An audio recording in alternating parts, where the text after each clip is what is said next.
grotto of Masabiel. Clothed in radiant splendor, she called the world to prayer, penance, and unwavering trust in God's boundless mercy.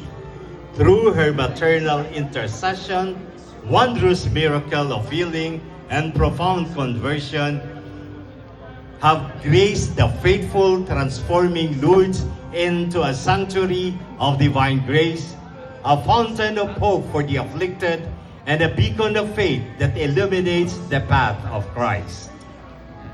Joining the image of the Virgin of Lourdes are the following: Reverend Father Ding Camus, OFM Capuchin, Rector and Parish Priest of the National Shrine and Parish of Our Lady of Lourdes; Reverend Father John Ray Baalan, OFM Capuchin, Karosa Chaplain, Kapatirang Capuchino ng Pilipinas; Barangay Maharlika, Extraordinary Ministers of the Holy Communion, Bay Shrine Ministry, Executive Community of the Parish Pastoral Council of the National Shrine and Parish of Our Lady of Lourdes, different confraternities of Our Lady of Lourdes across the country, the Quezon City government, and the devotees of Our Lady of Lourdes.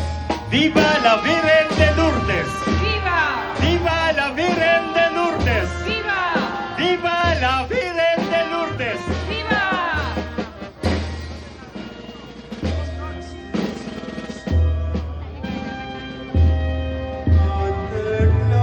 Proclamamus exules filiem,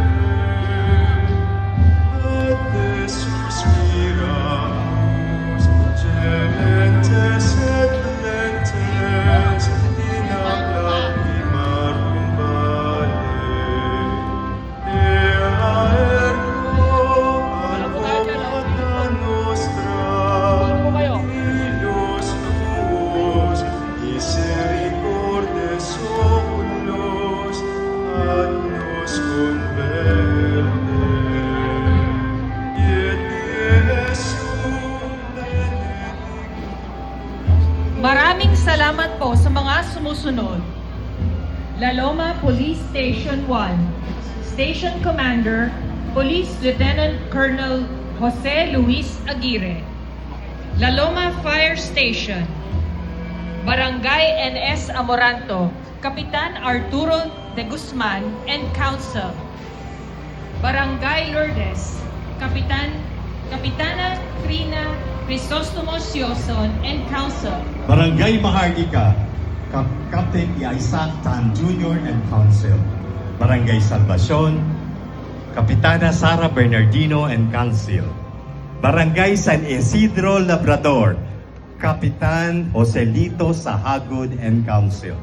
Barangay St. Peter, Kapitan Gary Arroyo and Council. Barangay Santo Domingo, Kapitana Michelle Ann Yu Kim. Barangay Siena, Kapitana Emmeline Star Untala